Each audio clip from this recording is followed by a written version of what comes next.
Senior పాత్రికేయులు, electronic రంగంలో print మీడియాలో విశేషమైన అనుభవం గల వ్యక్తి, శ్రీకాకుళం జిల్లా మీద సమగ్ర అవగాహన నుండి రాజకీయ రంగంలో కానీ అనేక రంగాల్లో పరిపూర్ణమైన పట్టున్న మన సోదరుడు నడి ధర్మారావు గారు ఈరోజు ఈ కార్యక్రమంకి విచ్చేయడం జరిగింది. శ్రీకాకుళం జిల్లా రాజకీయ రంగంలో పోటీ చేస్తున్న అభ్యర్థులు, వారి తాలూకా వ్యక్తిగత ప్రాధాన్యతలు, గెలుపు ఓట్ల మీద చిన్న విశ్లేషణ ఇవ్వడం జరుగుతుంది.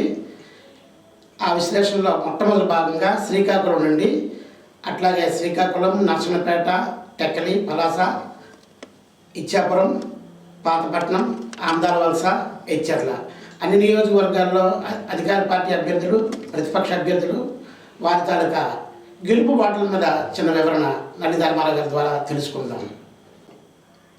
సార్ నమస్తే అండి. మీరు ప్రస్తుతం జరుగుతున్నటువంటి ఈ రాజకీయ క్షేత్రంలో, ఈ పోటీతత్వంలో అభ్యర్థుల తాలూకా గెలుపు ఓట్ల గురించి చిన్న విశ్లేషణ ఇవ్వాల్సిందిగా కోరుతున్నాను. గౌరవ నడి ధర్మారావు గారికి మరొకసారి ప్రతిజ్ఞలు తెలియజేసుకుంటూ నమస్సులతో ప్రారంభిస్తున్నాను. సార్, శ్రీకాకుళం నియోజకవర్గం నుండి ప్రస్తుత మంత్రివర్యులు ధర్మాన ప్రసాదరావు గారు, అట్లాగే యువనాయకుడు గుండు శంకర్ పోటీ చేస్తున్నారు. ఇంకా ఇండిపెండెంట్ అనేది పూర్తిగా తెలియలేదు.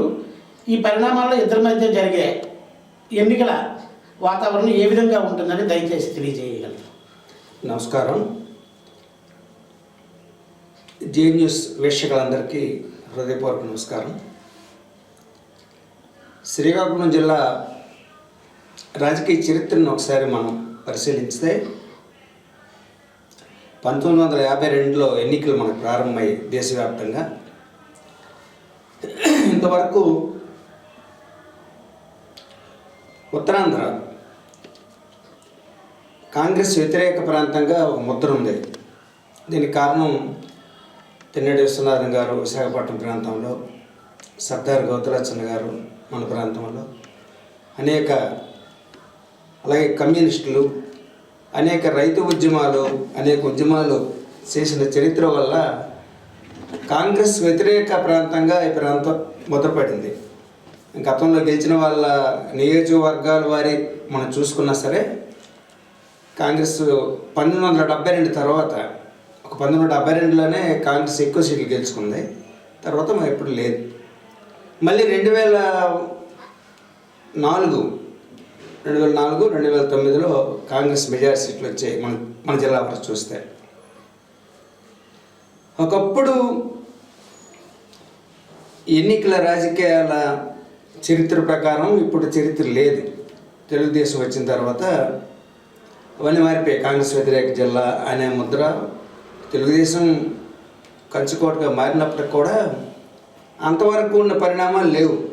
అంతవరకు ఉన్న ఎమ్మెల్యేలు పనిచేసిన వాళ్ళు, స్వాతంత్ర సమరయోధులు, ఉద్యమ నాయకులు, లేకపోతే కేఎన్ భక్త లాంటి బ్రాహ్మణ్ అగ్రకులం అయినప్పటికీ ఆయన ఆ కుటుంబం చేసిన త్యాగాలు ఇట్లాంటివన్నీ ఓటర్లు దృష్టిలో పెట్టుకున్న వాళ్ళు. ఇప్పుడు అవి లేవు. 1983లో ఎన్టీ రామారావు గారు తెలుగుదేశం పార్టీ పెట్టిన తర్వాత బీసీలకి పెద్దపేట వేశారు. ఆయన బీసీ కులాల్లో, ప్రధాన కులాల్లో విద్యావంతుల్ని, యువకుల్ని పరిచయం చేయడం వల్ల 1989 కాంగ్రెస్ అధికారానికి వచ్చినా ఈ జిల్లాలో మాత్రం టీడీపీ ఎమ్మెల్యేలు ఎక్కువ మంది గెలిచారు. అది 2004 వరకు కొనసాగింది. 2004లో అంటే 1999 ఎన్నికల్లోనే టీడీపీ ఓడిపోద్ది అనుకున్నారు. కానీ దాదాపు 92 సీట్లు రాష్ట్ర వ్యాప్తంగా గెలుచుకుని అధికారాన్ని తక్కువ దూరంలో ఆగిపోయింది కాంగ్రెస్ పార్టీ. దానికి కారణం రాజశేఖర రెడ్డి గారి నాయకత్వం. 2004లో రాజశేఖర రెడ్డి గారి ఒక ప్రభంజనం, ఆ ప్రభంజనంలో జరిగిన పరిణామాలు అందరికీ తెలిసినవే. రాజశేఖర రెడ్డి గారు వచ్చిన తర్వాత, చనిపోయిన తర్వాత మళ్ళీ 2009లో మళ్ళీ రాజశేఖర రెడ్డి గారు మళ్ళీ రెండోసారి ముఖ్యమంత్రి అయ్యారు. తర్వాత ఆయన అర్ధాంతరం చనిపోవడం, తర్వాత ఇద్దరు ముఖ్యమంత్రులు మారడం. 2014 వచ్చేసరికి అనేక పరిణామాలు జరిగాయి. రాష్ట్ర విభజన, అందులో కాంగ్రెసే ఈ విభజన కారణం అని ఒక ప్రచారం జరగడం, దీనివల్ల కాంగ్రెస్ భారీ ఎత్తున నష్టపోయింది, దాదాపు తుడిచిపెట్టుకుపోయింది. ఆ తర్వాత జగన్ పార్టీ పెట్టడం 2019లో 2014లో కొద్ది సీట్లు వచ్చినప్పుడు కూడా 2019లో మళ్ళీ జగన్ అధికారంకి వచ్చారు. ఈ నేపథ్యంలో మన జిల్లాలో కూడా దాదాపు కాంగ్రెస్ రూపుమాసిపోయినట్టే. జగన్ ప్రభుత్వంలో ఆయన విధేయులైన వాళ్ళందరికీ తొలి మంత్రివర్గంలో ఆయన అవకాశం ఇచ్చారు. కొంతమంది రుజువు చేసుకున్నారు ప్రతిభని, కొంతమంది ఫెయిల్ అయ్యారు. ఇప్పుడు ఎన్నికలు వచ్చేసరికి మంత్రివర్గంలో అప్పలరాజు గారు మొట్టమొదటిసారి మంత్రి అయ్యారు, తర్వాత కూడా ఆయన కొనసాగించారు ఆయన్ని. ఇక్కడికి వచ్చేసరికి జగన్కి విధేయుడైన కష్టకాలం నిలబడిన కృష్ణదాస్ గారిని ఆర్ఎండ్బి మంత్రి చేశారు, రెవెన్యూ మంత్రి చేశారు, ఉప ముఖ్యమంత్రి చేశారు. పెద్ద స్థాయికి తీసుకెళ్ళాడు జగన్. ఆ తర్వాత మరి ఏ కారణాల్లో తెలియదు కానీ మళ్ళీ ధర్మాన ప్రసాదరావు గారికి రెవెన్యూ మంత్రి ఇచ్చారు. ప్రస్తుతానికి ప్రభుత్వ పరంగా మన జిల్లాలో వ్యక్తుల పాత్ర ఇది. మన జిల్లాకు చెందిన తమిళ సీతారాం స్పీకర్ ఇచ్చారు, దువ్వాడ శ్రీనివాస్ ఎంపీగా ఓడిపోయిన ఎమ్మెల్సీ ఇచ్చారు, మళ్ళీ ఆయనకి ఇప్పుడు ఎమ్మెల్యే టికెట్ ఇచ్చారు. చాలా వరకు అనేక కార్పొరేషన్లు వచ్చాయి, ఇవన్నీ జరిగినాయి. నియోజకవర్గాల వారీగా మనం చూస్తే ఇప్పటికీ, ఎందుకంటే మీరు అన్నట్టుగా నామినేషన్లు వేసే టైంకి ఇండిపెండెంట్లు ఎవరు ఉంటారో మనకి ఇంకా స్పష్టత లేదు. ఎప్పటికున్న పరిస్థితులు చూస్తే రెండు రకాలుగా ఆలోచించాలి. ఎన్నికల ఫలితాలని, ఎన్నికల మీద ఉన్న ప్రభావాన్ని. టీడీపీ పూర్తిగా ప్రభుత్వ వ్యతిరేక మీదే ఆధారపడి ఉంది. నేను ప్రధాన ప్రతిపక్షంగా మేము ఈ జిల్లాలో పలానా సమస్య మీద, ప్రజల సమస్య మీద మేము ఉద్యమం చేశాము, మేము ప్రభుత్వం మీద ఒత్తిడి తెచ్చాము, మేము సాధించామని చెప్పడానికి తెలుగుదేశం దగ్గర ఏం లేదు. ఉదాహరణ ఒక్కటే, ఆమదవలస శ్రీకాకుళం రోడ్డు. ఎవరెవరో 2 సార్లు ఈ మధ్యన ధర్నాలు రాస్తారోకోలు చేశారు, కానీ తెలుగుదేశం పార్టీగా ఎవరు ఇంతవరకు రామదాస్ నియోజకవర్గంలో కానీ శ్రీకాకుళం నియోజకవర్గంలో కానీ ఎవరో ఆయన కనీసం రోడ్డు మీదకి వచ్చి ఈ రోడ్డు దుస్థితి ఇది అని చెప్పలేని పరిస్థితి. ప్రజా సమస్యల మీద అయితే తెలుగుదేశం ప్రతిపక్షం ఈ ఒక్క కార్యక్రమం చేయలేదు. మళ్ళీ రాష్ట్ర అధ్యక్షుడు మన జిల్లాకు చెందిన వాళ్ళే. కళా వెంకటరావు గారికి గతంలో రాష్ట్ర అధ్యక్షులు ఇచ్చారు, మళ్ళీ ఇప్పుడు అచ్చెన్నాయుడు గారు రాష్ట్ర అధ్యక్షుడు. ఒక రాష్ట్ర అధ్యక్షుడు ఈ జిల్లా నుంచి ఉన్నప్పుడు ఈ జిల్లా సమస్యల మీద కానీ, ఈ జిల్లా ఆగిపోయిన ప్రాజెక్టుల పనుల మీద కానీ, రోడ్ల గురించి కానీ ఇంకే అంశమైనా వాళ్ళు చేయలేదు. కనీసం కేవలం ప్రభుత్వ వ్యతిరేకత మీదే వాళ్ళు ఆధారపడి ఉన్నట్టుగా మనకి అర్థమవుతుంది. వీళ్ళు నేరుగా జగన్ బటన్ నొక్కడం, కోట్ల రూపాయలు ప్రజలకు పడడం, మధ్యవర్తి లేకుండా నేరం అనే విధానం అనుకున్నాడు. గెలిచినా ఓడిపోయినా జగనే బాధ్యులు తప్ప అభ్యర్థులు బాధ్యులు కారు అనే పరిస్థితి ఉంది. కానీ జగన్ కొంతమందికి రాజకీయంగా కొన్ని అవకాశాలు ఇచ్చారు. కొన్ని శాశ్వతమైన అభివృద్ధి పనులు చేయలేకపోవచ్చు, కానీ కొన్ని అవకాశాలు ఇచ్చారు. అలాగే ఒక శాశ్వతమైన ఓట్ బ్యాంక్ని ఇచ్చారు. ఈ పథకాలు పొందుతున్నవారు పెన్షన్లు కానీ, అమ్మఒడి కానీ, ఆసరా పథకాలు కానీ, భరోసా పథకాలు కానీ ఇవన్నీ ఖచ్చితంగా 20% 30% వైసీపీకి పడే ఓట్ బ్యాంకే ఇది. ఆ ఓట్ బ్యాంక్ని నాయకుడిగా సృష్టించాడు, కానీ ఎమ్మెల్యేలు, ఎంపీలు, మంత్రులు డమ్మీలు చేశాడు. కార్యకర్తలకి ఎవరికి ఆర్థికంగా బలపడే అవకాశం లేకుండా చేశాడు. ఒక కోణంలో మధ్యవర్తులు లేని పరిపాలన, పథకాలకి ప్రజలకి లబ్ధిదారులకి మధ్యలో మధ్యవర్తులు లేకుండా చేయడం వల్ల అవినీతికి ఆస్కారం లేదు. ఈ పెన్షన్ ఇచ్చినప్పుడు 100 రూపాయలు తీసుకున్నాడు అలాంటిది ఏం లేదు.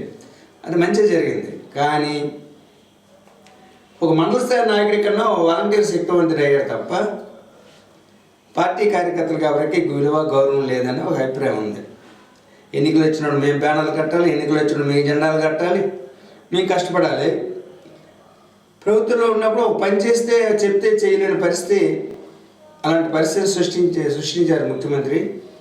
అని ఆవేదన మాత్రం ఉంది. చిన్న చిన్న పనులు చేసిన వాళ్ళు, వర్కులు చేసిన వాళ్ళు ఎవరికి బిల్లులు లేవు. ఆర్థికంగా ఎవరు అంత బలమైన స్థితిలో లేరు.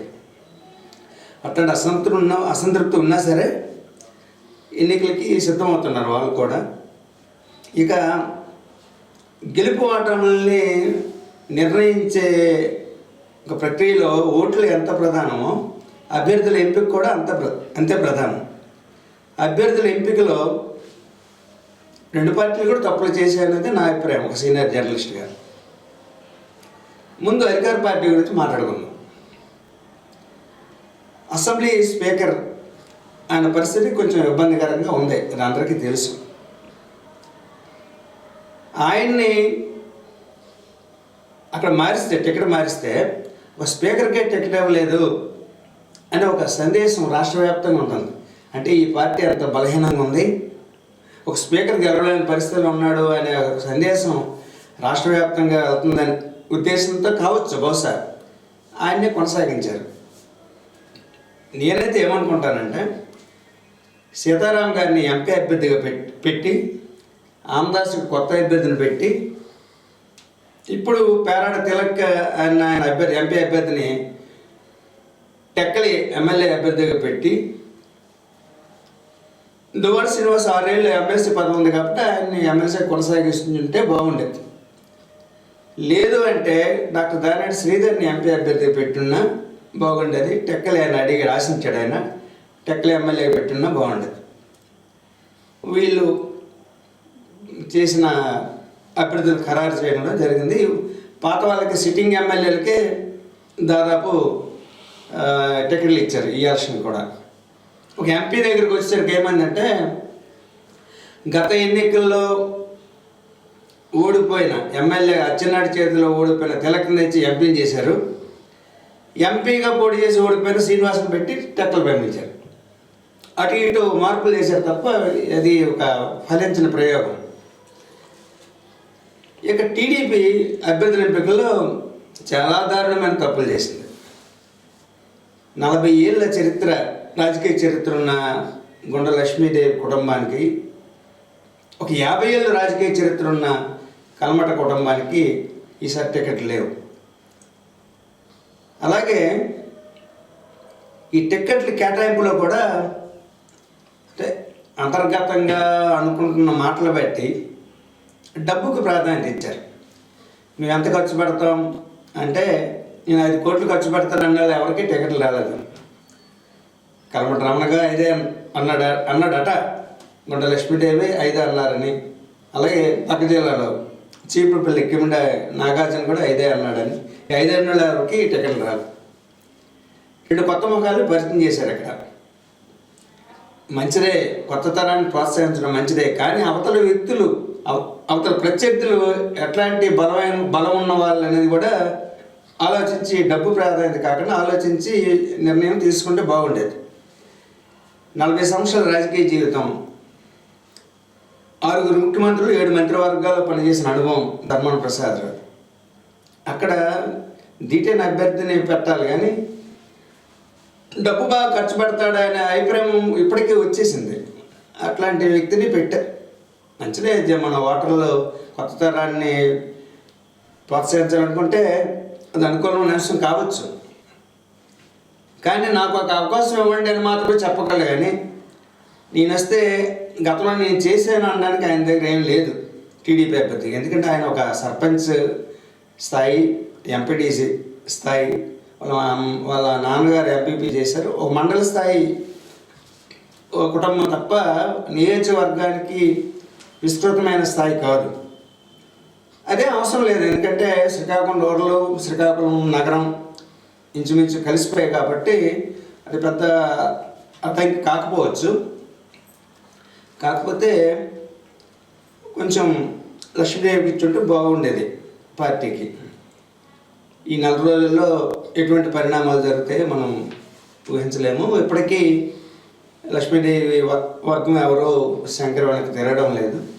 చంద్రబాబు నాయుడు రేపు వస్తే ఏమైనా మార్పు వస్తుందేమో చూడాలి. ఇక నర్సన్నపేట వరకు చూస్తే కృష్ణదాస్ పరిస్థితి కొంచెం ఇబ్బందికరంగానే ఉంది. ఆయన జగన్మోహన్ రెడ్డి కష్టకాలంలో నా వెంట వచ్చినాడు అనే ఉద్దేశంతో ధర్మన ప్రసాదం పక్కన పెట్టి 3 ఏళ్ళు ఆయనకి ఎంతో ఉన్నత స్థాయికి తీసుకెళ్ళినప్పుడు కూడా అక్కడ కుటుంబ పెత్తనం వల్ల కొడుకు చేతికి పార్టీ పగ్గాలు అప్పచెప్పడం వల్ల ఆ నియోజకవర్గంలో దగ్గర బంధువులు కూడా కూర్చున్నాడు సారా కూడా ఎంపీ కానీ చిన్నాళ్ళు కూర్చున్నాడు. ఇట్లాంటి వాళ్ళందరూ దూరం అయ్యే పరిస్థితి ఉంది. ఆయన చాలా నామినేటెడ్ పోస్టులు ఆ నియోజకవర్గాన్ని తెచ్చుకున్నాడు.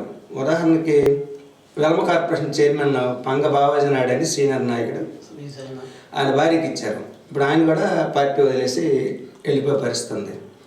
అలాగే పోలాకి మాజీ ఎంపీ తమ్మినేని భూషణ్ రావు ఆయన అడిగాడు ఎంపీ పదవి కానీ ఇవ్వలేదు. అలాగే బాలమోహన్ రావు నాయుడు ఎవరో ఒక ఆయన ఉన్నారు సీనియర్, డోల్ జగన్, వీళ్ళందరూ అసంతృప్తితో ఉన్నారు. ఎంతమంది రేపు పార్టీ వదిలేసి వెళ్ళిపోతారో తెలియదు. జలుమూరు మెండ రాంబాబు వాళ్ళ ఆవిడ 2 సార్లు జడ్పీటీ చేసింది.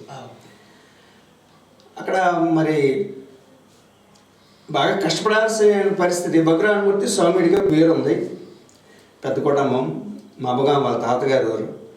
మబ్బగా కృష్ణదాస్ సొంత ఊరు అయినప్పుడు కూడా ఆ ఊర్లోనే పట్టు సడలినట్టుగా మనకు తెలుస్తుంది సమాచారం. రెండోది టెక్కలే, మూడోది టెక్కల్లో ఎంపీగా కొద్ది తేడాతో ఓడిపోయిన శ్రీనివాస్కే ఆయనకి ఎమ్మెల్సీ పదవి ఉన్నప్పుడు కూడా మళ్ళీ ఆయనకి ఇచ్చారు అక్కడ టికెట్. అక్కడ ఉన్నది దిగ్గజం లాంటి అచ్చెన్నాయుడు. అచ్చెన్నాయుడు అంటేనే జగన్మోహన్ రెడ్డికి పర్సనల్గా పడదు. ఓడించాలనే కోరిక ఆయనకు ఉంది కానీ ఎంచుకున్న ఆయుధం అంత బలమైంది కాదు. అభ్యర్థి బలవంతులు కాకపోవడం అభ్యర్థి బలమైంది. ఇక్కడ మీ మాటకు అడ్డు వస్తున్నాను. అచ్చెన్నాయుడు గతంలో రేవతిపతి గారి చేతిలో ఓడిపోయారు, ఆయన భార్య చేతిలో కూడా ఓడిపోయారు. అచ్చెన్నాయుడు ఓటమి పొందిన వ్యక్తి అయితే కాదు. ప్రస్తుతం ఎమ్మెల్సీగా ఉంటున్న దువ్వాడ శ్రీనిగా మళ్ళా టికెట్ ఇవ్వడం అనేది తప్పు అంటే వ్యక్తిగతంగా మీరు చెప్పారు. ఈరోజు శ్రీకాకుళం జిల్లాలో యాదవ్ కమ్యూనిటీ నుంచి నత్తు నరేంద్ర యాదవ్ గారికి, అట్లాగే అదే నరసన్నపేట నియోజకవర్గం చెందిన ఉరుదు కళ్యాణ్ గారు కూడా ఎమ్మెల్సీ ఇవ్వడం జరిగింది. వీళ్ళందరూ కలిసి పనిచేస్తే సమిష్టిగా పార్టీని పట్టుదల మీద చేస్తే గెలుపు సాధ్యం కాదన్నది గౌరవ జగన్మోహన్ రెడ్డి గారి ఆలోచన ఏమో. ఉరుదు కళ్యాణ్కి ఇక్కడ ప్రభావం లేదు, ఆమె ఇక్కడ రాదు కూడా. బాబ్జీ గారితోనే అయిపోయింది. ఆవిడ విశాఖపట్నం కోటలో ఎమ్మెల్సీ అయ్యారు తప్ప ఇక్కడైతే ఏం లేదు. మళ్ళీ ఏమైనా కుటుంబంలో ప్రసాద్ గారు జోక్యం చేసుకుని అందరిని కూడగడితే అప్పుడు ఏమైనా కొంచెం మెరుగవచ్చు నర్సంపేట వరకు. టెక్కల్లో ఏంటంటే మొదటి నుంచి 3 గ్రూపులు అక్కడ కాంగ్రెస్లో ఉన్నప్పుడు కూడా కృపారాణి ఒక గ్రూపు, దువ్వాడ శ్రీనివాస్ ఒక గ్రూపు, పేరాడ తెలుగు ఒక గ్రూపు. ఆ మధ్యలో యాదవ్ కమ్యూనిటీ ఎక్కువ సంఖ్యలో ఉన్నారు. గురునాథ్ యాదవ్ అని ఒక ఆయన ఉన్నాడు. ఆయన దాదాపు ఒక 10 నెలలు జగన్ ముఖ్యమంత్రి కావాలని పాదయాత్ర చేశాడు. తిరుపతి వరకు, తిరుమల కొండ వరకు పాదయాత్ర చేశాడు. కానీ సహజంగానే యాదవులు ఎప్పుడు గతంలో ఎప్పుడు ప్రయారిటీ లేదు, గెలిచిన దాఖలా లేదు కాబట్టి బస్సు ఇవ్వలేదేమో.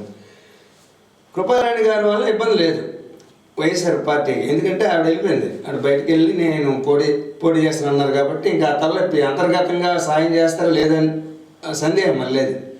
పేరడ తిలక్ దువ్వాడ శ్రీనివాస్కి ఎంత సహాయం చేస్తాడు, దువ్వాడ శ్రీనివాస్ తిలక్కి ఎంత సహాయం చేస్తాడు అనేది ఇప్పుడు ప్రశ్న.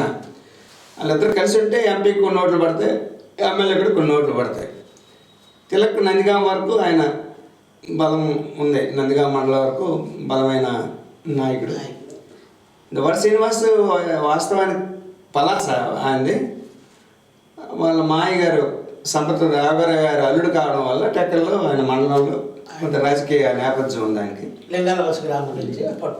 అచ్చెన్నాయుడు ఈ గ్రూపులన్నీ 3 గ్రూపులు ఉన్నప్పుడు ఎర్రనాడుకు బతుకున్నప్పుడు కూడా ఏదో గ్రూపు అంతర్లీనంగా సహాయం చేసేది, తెర వెనుక వాళ్ళతో చేతులు కలిపిన సందర్భాలు ఉన్నాయి.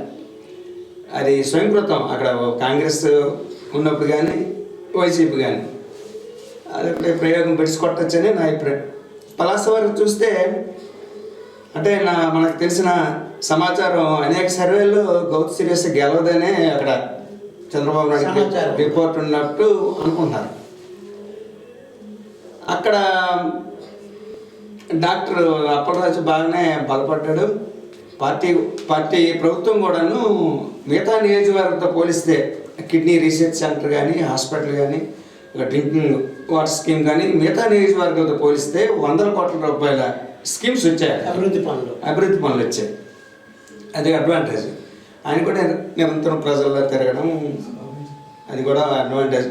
డాక్టర్ అంతకుముందు పేరు. శిరీషకి ఇవ్వకపోతే నియోజకవర్గంలో శ్రీశైలం ఓట్లనే నాకు రావు, ఆవిడకి ఎలాగైనా ఇవ్వాలని ఎంపీ పట్టుబట్టినట్టు ఒక సమాచారం ప్రచారం ఉంది. అక్కడ మరి ఇంకా కష్టపడాల్సి ఉంది అక్కడ శిరీష. ఇచ్చాపురం చూస్తే 2 సార్లు సిట్టింగ్ ఎమ్మెల్యే, 2 సార్లు గెలిచాడు. అశోక్ యువకుడు, మంచి పేరు ఉంది. కాకపోతే అక్కడ తిత్లీ తుఫాన్ ఎఫెక్ట్ ఉంది. తిత్లీ తుఫాన్లో అసలైన బాధితులు పక్కన పెట్టి కొంతమంది లేనిపోయిన ఎన్ని కొబ్బరి చెట్లు కూలిపోయి లేని చెట్లు సృష్టించి ఒక ప్రచారం ఉంది. సహజంగా ప్రతిపక్షంలో ఉన్నప్పుడు ఏ ఎమ్మెల్యే ఏం చేసామని చెప్పడానికి ఏం లేదు. మళ్ళీ మా ప్రభుత్వం అసలు గెలిపించిన చెప్పాలి. అక్కడ ప్రియా సాయిరాజు గతంలో గెలిచాడు. ఆయన పట్ల పెద్ద అనుకూలం లేదు. కాకపోతే ఆయన భార్య పట్ల కొంత మంచి పేరు ఉంది ఆవిడకి. విజయ గారికి జిల్లా పరిషత్ చైర్మన్ చేసింది. సహజంగా రెడ్డికులు జడ్పీ చైర్మన్ కాలింగ్లకి ఇచ్చారు. రెడ్డికులు ఈసారి రాసించారు అక్కడ చెక్ రాస్తారని, కానీ ఇవ్వలేదు వాళ్ళు. ఇంకొక విషయం ఏంటంటే టీడీపీలో మైనార్ కుటుంబానికి చెందిన కమ్మ కులానికి చెందిన ఎంఏ కృష్ణారావు 4 సార్లు ఎమ్మెల్యే వరుసగా గెలిచాడు. ఒకసారి కోర్టు ఆయన ఎన్నిక చెలదన్నప్పుడు అచ్యుతరామరెడ్డిని పెట్టారు ఒక ఎలక్షన్, డాక్టర్ అచ్యుతరామరెడ్డిని. అదే తప్ప అక్కడ స్థానికుల ఎవరికి ఎమ్మెల్యే అనేది లేదు, పర్టికులర్ రెడ్డికి లేదు. ఇచ్చాపురం మున్సిపాలిటీలో నియోజకవర్గ చరిత్ర చూస్తే ఒక 72 అనుకుంటాను. అక్కడి నుంచి ఎవరికి టౌన్ వాళ్ళకి ఎవరికి ఏ పార్టీ టికెట్ అవ్వలేదు. ఈసారి ఇస్తారేమో అనుకున్నారు. పిల్లక రాజలక్ష్మి రెడ్డి మున్సిపల్ చైర్మన్కి ఇస్తారనుకున్నారు. అది ఎందుకు మరి ఎవరైతే తెలియదు. కానీ నువ్వు నేను అన్నట్టు ఫైట్ ఉందని మనకు వచ్చిన సమాచారం. అక్కడ ఈ 3 కులాలే ప్రధానం అనుకుంటారు, కానీ అక్కడ నిజానికి మైనార్టీలు ఎక్కువ. ఒరియా మైనార్టీలు కానీ, పట్నాయక్స్ కానీ, ఒరియా బ్రాహ్మిన్స్ కానీ, ఇవన్నీ కొన్ని ఒరియా మత్స్యకారులు ఉన్నారు. కండ్రా కేవిటీ కులస్తులు కూడా అక్కడ అధికంగా ఉన్నారు. వాళ్ళకి ఇంతవరకు రిజర్వేషన్ సదుపాయం లేదని కూడా మన వరకు తిరుగుబాటు చేశారు. అది కూడా ప్రభావం చూపించవచ్చా? రాజశేఖర టైంలోనే కేవిటి సాంత్యాలని ఇచ్చాపురం కూరాకుల పట్నాయక్స్ అందరికీ బీసీలు చేర్చారు. వాళ్ళ కేవిటీలు కూడా బీసీలు చేర్చారు రాజశేఖర టైంలో. అంటే నేను చెప్పొచ్చేది ఏంటంటే అది ఒక బహుజన సమాజం లాంటి ఇచ్చాపురం నియోజకవర్గం. వీళ్ళు రాజకీయంగా ఈ 3 కులాలు పెద్దాం అనుకుంటున్నారు, కానీ ఓట్ల పరంగా వస్తే మైనార్టీల సంఖ్య ఎక్కువ. ఒకటి ఇక్కడ చూడాల్సిన విషయమే. అంటే నువ్వు నేను అంటే ఉంది ప్రస్తుతానికి. ఇక పాతపట్నంకి వస్తే శ్రీకాకుళంలో ఉంది పరిస్థితి. అక్కడ బలమైన 50 ఏళ్ళ నుంచి ఉంది ఆ కుటుంబం. సమితి రాజకీయాల నుంచి ఉన్నారు. కలమూరి మోహన్ రావు గారు, వారసుడు గారు వెంకటరమణ.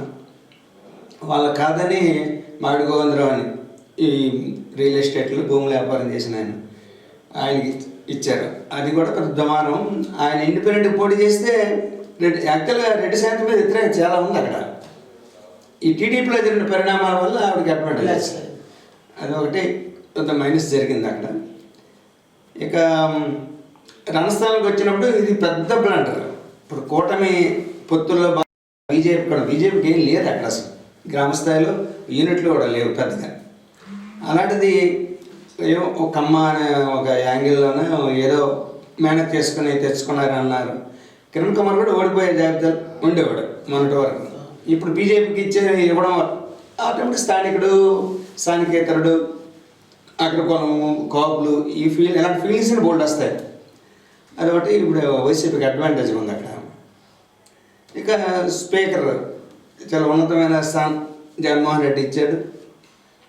స్వయంకృతం ఆయనకి అన్ని విషయాల్లో కుటుంబం సభ్యుల జోక్యం, ప్రమేయం ఇవన్నీ ఆయనకి మైనస్ అయ్యి స్పీకర్గా కూడా ఆఖరికి ఆయన స్పీకర్ అనే ఒక స్థాయి దిగి పార్టీ కార్యక్రమంలో పాల్గొనడం ఇవన్నీ చేసినప్పటికి కూడా ఆ స్పీకర్ ఉన్నత స్థానం అనేది ఆయన ప్లస్ పాయింట్ కాలేదు. ప్లస్ పాయింట్ చేసుకోలేకపోయిన కారణం కుటుంబ సభ్యుల మితిపోయిన జోక్యం, తర్వాత పార్టీలు ఎవరిని కలుపుకెళ్ళకపోవడం, సుమారు గాంధీ ఎంపీపీ అడిగాడు పొందూరులో, ఆయనకి ఇవ్వకుండా వేరే వారు ఇవ్వడం, ఎట్లాంటివి అక్కడ సుమారు గాంధీ ఇప్పుడు ఇండిపెండెంట్ పోటీ చేయడం, కొండ్ర కుమార్ నిత్యం ప్రజలతో ఉండడం ఒకటి. బూర్జి మండలంలో అనేక రామకృష్ణ అనే ఒక జడ్పీటీసీ ఈయనతో దూరంగా ఉన్నాడు ప్రస్తుతం. అంటే ఎమ్మెల్సీ ఎలక్షన్లో కొండ్ర కుమార్ సాయం చేయలేదు అని లోపల పడి ఎమ్మెల్సీ ఎన్నికల్లో ఆయన ధీటుగా ఎక్స్ఎమ్మెల్సీ పేరు కట్టి విశ్వాసం తెచ్చాడు. అది పెద్ద కుటుంబం, బూర్జి మండలాన్ని ప్రభావితం చేయగల నాయకుడు ఆయన. అలాగే రవికుమార్ రెడ్డి ఎక్కడ పోతుందో, ఎక్కడ నష్టం జరుగుతుందో దానికి ప్రత్యామ్నాయంగా ఆయన తెచ్చుకున్నాడు. అందువల్ల ఆయనకు ఒక అడ్వాంటేజ్ ఉంది. తర్వాత ఈ పెన్షన్స్ ఇతరత్ర దీంట్ మీద కోర్టు వరకు వెళ్ళి ఫైట్ చేయడం, అవసరమైతే ఉద్యోగులతోని అధికారులతోని వివాదాలు తెచ్చుకోవడం, కేసులు పెట్టించుకోవడం, ఎన్ని జరిగినా సరే నేను ప్రజల పక్షాన్ని ఉన్నానని నిరూపించుకునే ప్రయత్నం ఆయన చేశాడు. అది కొంత ఆయనకి అడ్వాంటేజ్గా ఉంది. అంటే ఫైనల్గా జగన్మోహన్ రెడ్డి ఆయన పథకాలు ఆయన ఎంతోమంది సాయం చేసిన ఇదే వాళ్ళు చాలా నైతిక వర్గాలు నమ్ముకుంటున్నారు. ఎక్కడైతే కష్టంగా ఉందో వైసీపీకి వాళ్ళందరూ కూడా జగన్మోహన్ రెడ్డి పథకాలు గెలిపిస్తాయి. అందుకే మనం మొదట్లో అనుకున్నప్పుడు గెలుపు ఆటంలో కరెక్ట్ జగన్ అవుతాడు ఎప్పటికైనా. అది ఇప్పటికున్న పరిస్థితి. 175 నియోజకవర్గాలకి నేనే అభ్యర్థులు, నన్ను చూసి గెలిపించండి అని చెప్పడం. అంటే రామారావు ఒకప్పుడు నేను చెప్పును పెట్టి కుక్కను పెట్టినా గెలుస్తుంది అన్నాడు. అది మితిమీరిన అహంకారానికి ఒక నిదర్శనం. ఈ 4 ఏళ్ళది కానీ ఇంచుమించు ఆ భావం అలాంటిదే, ఈ ఇంతకు అయిపోవడం అలాంటిదే. అంటే ప్రజల ద్వారా నేను వినేది ఏంటంటే, ఈ సచివాలయ వ్యవస్థ, వాలంటీర్ వ్యవస్థ వలన అవినీతి బాగా తగ్గింది ఒకటి. రెండోది ఎమ్మెల్యేల చుట్టూరు, ఎంపీల చుట్టూరు, జడ్పీటీసీలు, ఎంపీటీసీ చుట్టూరు తిరిగి ప్రదర్శనలు చేసినటువంటి ఆ దౌర్భాగ్య స్థితి దాటిపోయారు ప్రజలు. వాలంటీర్ని పట్టుకుంటే ఓల్డేజ్ పెన్షన్ అవ్వచ్చు, ఇల్లు స్థలం అవ్వచ్చు, ఇతరత్ర ఏ పథకమైనా చేయూత కానీ ప్రభుత్వం పెట్టిన 37-38 పథకాలు కూడాను వాలంటీర్ ద్వారా వస్తుంది. ఈ విధంగా ప్రజలకి జగన్మోహన్ రెడ్డి గారు డైరెక్ట్ నేరుగా ఇచ్చేటువంటి ఆర్థిక సహాయం వల్ల కూడాను పార్టీ మీద గ్రామీణ ప్రాంతాల్లో పరిపూర్ణమైన పట్టు ఉంది. ఈ పట్టణ ప్రాంతాల్లో అనేక రకాలైన కొన్ని ఇబ్బందులు, లీడర్షిప్, ఈగోయిజము, సుపీరియారిటీ ఇట్లాంటివన్నీ అయితే ఉన్నాయి. మీరు అన్నట్టు తెలుగుదేశం పార్టీ కేవలం ప్రభుత్వ వ్యతిరేకత మీద ఉంది, కానీ వాళ్ళకంటూ ప్రత్యేకంగా మేము ఇది చేయగలం, ఇది చేస్తామని ఆశయం రెండూ లేవు. ఇట్లాంటి పరిస్థితుల్లో జగన్మోహన్ రెడ్డి గారు రాష్ట్ర వ్యాప్తంగా ఆయన చేసినటువంటి ఆలోచనల భాగంగా మన శ్రీకాకుళం జిల్లాలో నాయకులందరూ కలిసి గౌరవ సీతారాం గారికి పార్లమెంట్కి వెళ్ళమంటే వెళ్ళననేసారు, ప్రసాద్ గారికి వెళ్ళమన్నారని చెప్పని ఒక వినికిడి వచ్చింది, ఆయన వెళ్ళనన్నారు. కృష్ణదాస్ గారికి ఏమంటే అయినన్నారు. ఇట్లాగే ఉత్సాహవంతులు యువకుడు అని చెప్పి ఏ విధంగా శ్రీకాకుళం నియోజకవర్గానికి అట్లాగే పాతపట్నం నియోజకవర్గానికి యువకులకు అవకాశం ఇవ్వాలన్న దృక్పథంతో ఇతర పార్టీలు చేసినట్టు జగన్మోహన్ రెడ్డి గారు కూడా యువకుడు ఉత్సాహవంతుడని చెప్పి పేరడ తిలక్ గారు కూడా ఇవ్వడం జరిగింది. అందరూ కలిసి పనిచేస్తే విజయం సాధ్యం అనుకుంటున్నారు. దీని మీద మీ అభిప్రాయం?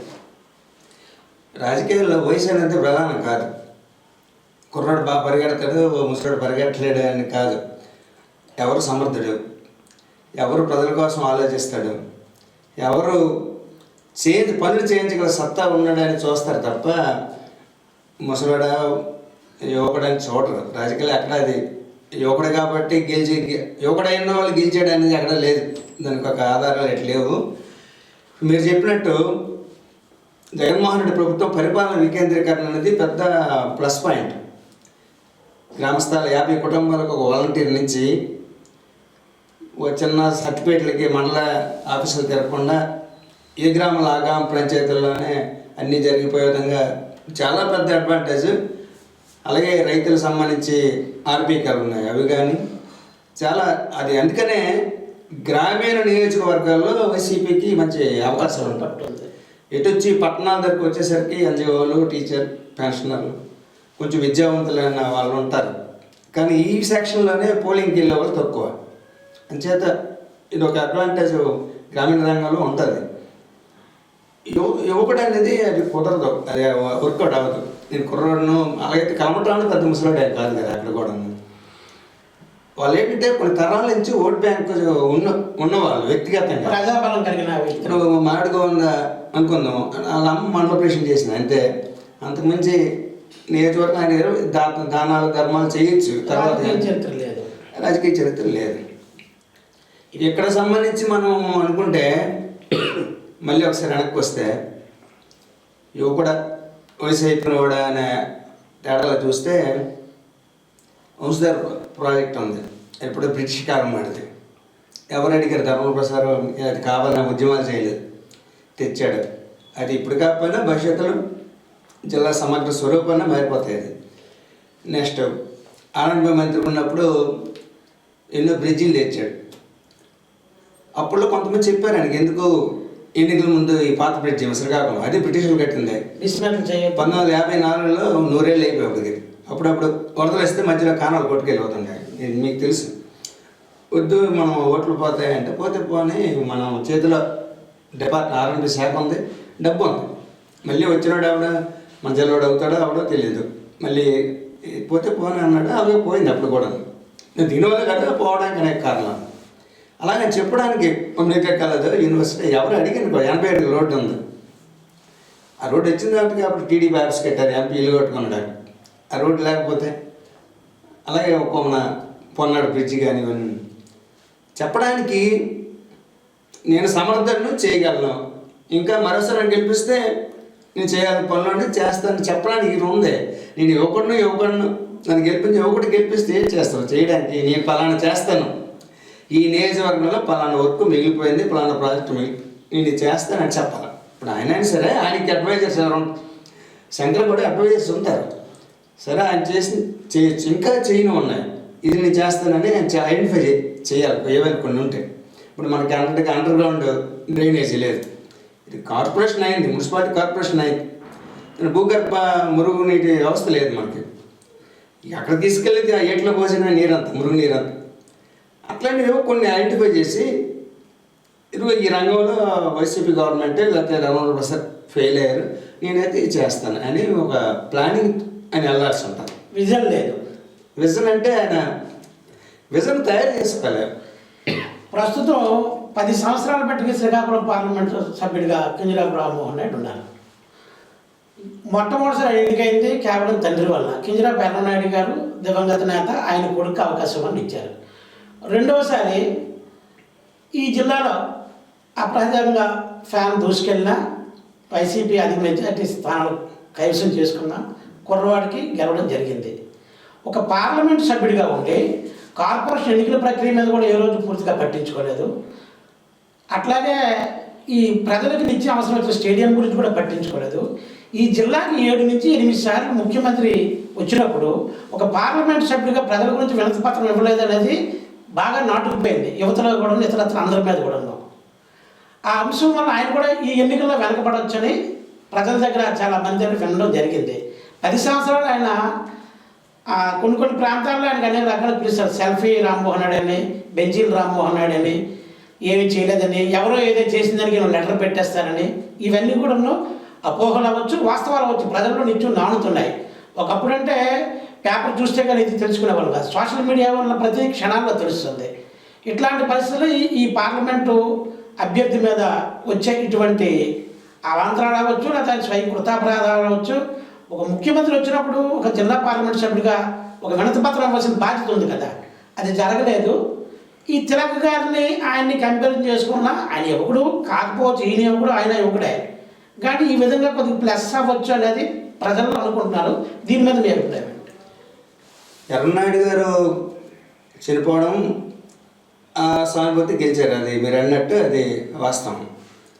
గెలిచిన తర్వాత కూడా ఆయన ఏమనుకున్నాడంటే, నేను బాగా ఇంగ్లీష్ మాట్లాడతాను, హిందీ మాట్లాడతాను, అనర్గళంగా మాట్లాడతాను అని ఆ భ్రమలను ఉండిపోయాడు తప్ప, ఒక ఎంపీగా తన తండ్రి ప్రజలతో ఎలా మెలిగేవారు, ఏం చేసేవారు, ఆ తండ్రితో ఒక స్టైల్ అందుకోలే. అప్పుడు ఆయన వదిలేశారు. ఎందుకంటే మా బాబాయ్ అన్నాడు, ఆయన చూసుకుంటాడు లేదని ఒక రకంగా ఆ టర్మ్ అంతా ఎంజాయ్ చేశాడు ఆయన ఎంపీ పదవిని. అప్పుడు 1,00,000 పైగా 1,25,000 అంత మెజార్టీ వచ్చినట్టు ఉంది. 2019 వచ్చేసరికి జస్ట్ 7,000, 6,500, 6,600 ఓట్లు మెజార్టీ. అంటే 1,25,000 నుంచి ఇక్కడ పడింది. అప్పటికి జనసేన నుంచి మెట్రామారావు గారని ఒక ఆయన పోటీ చేశాడు. ఆయనకు 21,000 ఓట్లు వచ్చి బీజేపీ కూడా పోటీ చేసింది. కృపారాణి కాంగ్రెస్ తరఫున పోటీ చేసింది. అయినప్పటికీ ఈయన వైసీపీ అభ్యర్థి శ్రీనివాస్ ఓడిపోయినప్పటికీ వీళ్ళిద్దరి మధ్య ఓట్ల మార్జిన్ 0.6%. అది కూడా ఎలా వచ్చింది? పలాసలో అప్పలరాజు గెలిచారు ఎమ్మెల్యే, ఎంపీకి ఎక్స్ట్రా 18,000 ఓట్లు వచ్చాయి క్రాస్ ఓటింగ్. శ్రీకాకుళంలో ధర్మవరం ప్రసాదే గెలిచారు, ఇక్కడ ఎంపీకి 8,000 ఓట్ల మెజార్టీ వచ్చింది. పాతపట్నంలో రెడ్డి శాంతి గెలిచారు, కానీ అక్కడ ఎంపీకి 6,000 ఓట్ల మెజార్టీ వచ్చింది. ఆయన తాతగారు సొంత ఊరు కాబట్టి పాతపట్నం నియోజకవర్గంలో మెజార్టీ కావచ్చు. క్రాస్ ఓటింగ్ అంటే ఇందాక చెప్పినట్టు అభ్యర్థి ప్రత్యర్థికి కన్నా మన అభ్యర్థి ఎలాంటి వాడు ఉండాలనేది పార్టీల నాయకత్వం నిర్ణయించుకోవాలి. అంటే దువ్వాడ శ్రీనివాస్ సొంత ప్రాంతం పలాస, అక్కడ ఎందుకు అంత ఓట్లు? ఆయన 14-15 ఓట్లతో డాక్టర్ గారు గెలిస్తే 18,000 ఓట్లు మైనస్ వచ్చిందంటే అక్కడ ప్రజలకి ఇష్టం లేదు ఈయన అభ్యర్థిత్వం. అలా cross voting, purely cross voting. అయితే క్రాస్ ఓటింగ్ రామ్మోహన్ రెడ్డి హయాంకి ఎర్నాటి టైం ఉన్నప్పుడు క్రాస్ ఓటింగ్ జరిగింది. ఆయనకి ఎంపీకి ఎక్కువ ఓట్లు వచ్చి ఇక్కడ ఎమ్మెల్యేకి రాకపోయినా. ఇప్పుడు కూడా జరుగుతుంది కానీ అంత ఆ స్థాయిలో ఉండదు. ఇప్పుడు జనసేన బీజేపీ కలిసాయి. కలిసాక జనసేన తరఫున 2014లో పోటీ చేసిన మెట్ల ఎవరో కనబట్టలేదు. ఏ జనసేన పార్లమెంటరీ స్థాయి నాయకుడు తిరగట్లేదు టీడీపీ వాళ్ళ వెనకతల. బీజేపీ వాళ్ళు రెండు గ్రూపులు, ఒక గ్రూపు నా మాత్రం తిరుగుతుంది. పూడి తిరుపతిరావు అని స్పోక్స్ మ్యాన్ అన్నాడు బీజేపీకి, టీవీలో కనిపిస్తుంటాం మనకి. ఆయన భూమి సంబంధించి కృష్ణపేట దగ్గర ఆయన భూమి పోవడానికి కారణం ఇప్పుడు గుణశంకర్ వాళ్ళ ఫాదర్ అని ఆయన చేయడు. ఇప్పుడు అది ఆయన స్కూల్ ఉండేది, ఆ స్కూల్ పెద్దపాడు, ఆ స్కూల్ మోయించడానికి అతను రామ్మోహన్ రెడ్డి ఆయన ఉన్నది ఒక ఆరోపణ. అందుకని ఆయన చేయడు. సర్వేశ్వరుడు పోటీ చేశాడు ఇక్కడ మన శ్రీకాకుళంలో. ఆయన పోటీ చేయడమే ధర్మప్రసాద్ గెలడానికి కూడా కారణం. ఇప్పుడు ఆయన కనబట్టలేదు. ఆయన ఎన్నో దాన ధర్మాలు చేశాడు. అక్కడ ఇల్లు పోతే ఇల్లు కట్టుకోవడానికి దానికి దీనికి సాయం చేశాడు. మీరు అన్నట్టుగా వైసీపీ కానీ క్రాస్ ఓటింగ్ లేకుండా ఎమ్మెల్యే అభ్యర్థులు అందరూ మాతో పాటు ఎంపీకి వేయండి అని మనస్ఫూర్తిగా ఒకప్పుడు కృపారానికి ఎలా చెప్పారో ఆవిడకి వేస్తేనే మాకేయండి, మాకు అయిపోతే ఆవిడకి అయిపోతే మాకు అని ధర్మవరం బ్రదర్స్ కానీ ఇలా చెప్పారు అప్పుడు. అలాగా పార్టీ సిన్సియారిటీ, పార్టీ పట్ల నిబద్ధత, ఎంపీని గెలిపించుకోవాలి సరే అనే ఒక పట్టుదల రామ్మోహన్ రెడ్డి అంత సులువైనది కాదు, విజయం కాదు. మరొక విషయం అండి, గతంలో వైసీపీ కూడాను ఏ రోజు లాస్ట్ అవర్లో పార్లమెంట్ అభ్యర్థి ప్రకటించారు. ఈసారి కూడాను అధికారంలో ఉండి స్పీకరు, 2 మంత్రులు ఉండి, కార్పొరేషన్ చైర్మన్లు ఉండి, పూర్తి యంత్రాంగం ఉండి కూడాను ముందు కూడా ఎంపీ టికెట్ ఫోకస్ చేయలేపారు. ఇప్పుడు కూడాను లాస్ట్ అవర్లోనే డిసైడ్ చేసినట్టే తిలక్ గారికి. ఈ విధంగా కూడా గెలుపు ఓటర్ల మీద కొద్దిగా దాని తరగా పట్టు, దాని తరగా ప్రభావం ఉంటుంది కదా. ఆ విధంగా కూడాను 2 సార్లు వైసీపీ కూడాను తప్పు చేసిందేమోనని కొద్దిగా అభిప్రాయం. 2 సార్లు ఎంపీ చేసిన అభ్యర్థి టీడీపీ మళ్ళీ కూడా ఆయనే గెలుస్తారని ప్రచారం జరిగింది, ఉంది కూడా చాలామందిలో. కాకపోతే సెగ్మెంట్ వైజ్ చూసుకుంటే ఆయన ఫెయిల్యూరు ఇక్కడ నియోజకవర్గం 7 నియోజకవర్గాల్లో ఒక 3 బలమైన స్థితిలో ఉంది వైసీపీ. ఇప్పుడు శ్రీకాకుళం, పలాస, పాతపట్నం. కొంత కష్టపడితే ఇచ్చాపురం. మీరు అన్నట్టుగా ముందే ఒక అభ్యర్థిని అనౌన్స్ చేస్తుంటే బాగుండేది. అది కూడా దారెడ్డి సీతల్ లాంటి వ్యక్తిని పెట్టుంటే కొత్త మొహం, డబ్బులు ఖర్చు పెడతారు, డాక్టర్గా పాపులర్ అయ్యారు, బాగుండేది. ఆ ఊగిసలాట లేట్ చేయడం కూడా ఒక మైనసే నిజంగా. పాత్రికేయులు నండి ధర్మారావు గారు తన విశేష అనుభవంతో ఈ శ్రీకాకుళం జిల్లాలో ఉండే పార్లమెంట్ సెగ్మెంట్ల అభ్యర్థుల గెలుపు ఓటముల గురించి తనకుండే అవగాహనతో చెప్పడం జరిగింది. ఇంకా నామినేషన్ ప్రక్రియ ప్రారంభం కానుందున ఎంతమంది అభ్యర్థులు ఇండిపెండెంట్గా వేస్తారో, అధికార పార్టీకి రెబల్స్ ఎంతమంది ఉంటారు, ప్రతిపక్ష పార్టీకి రెబల్స్ ఎంతమంది ఉంటారు, ఈ విశ్లేషణ ఏది కూడా పూర్తిగా కాలేదు. కాబట్టి ఇప్పటికి ఉండే పరిస్థితి బట్టి దానికి సంబంధించినటువంటి వివరాలు విశ్లేషణ ఇవ్వడం జరిగింది. నామినేషన్ ప్రక్రియ ప్రారంభమైన తర్వాత ఇండిపెండెంట్ లాంటి మహా ప్రముఖులందరూ బయటకు వచ్చిన తర్వాత మరొక సమాచారంతో మీ ముందుండి ప్రతి క్షణం ప్రతిరోజు ఈ శ్రీకాకుళం జిల్లాలో జరిగే రాజకీయ రణరంగంలో జరిగే విశ్లేషణ జే న్యూస్ ద్వారా ప్రజలందరూ మరొకసారి తెలుసుకోగలరు. అట్లాగే మా పెద్దలు, గౌరవులు, సోదర సమానులు నడి ధర్మారావు గారికి విచ్చేసి జే న్యూస్కి తనగా అభిప్రాయం తెలియజేసినందుకు వాళ్ళ కృతజ్ఞతలు తెలియజేసుకుంటూ నమస్తే.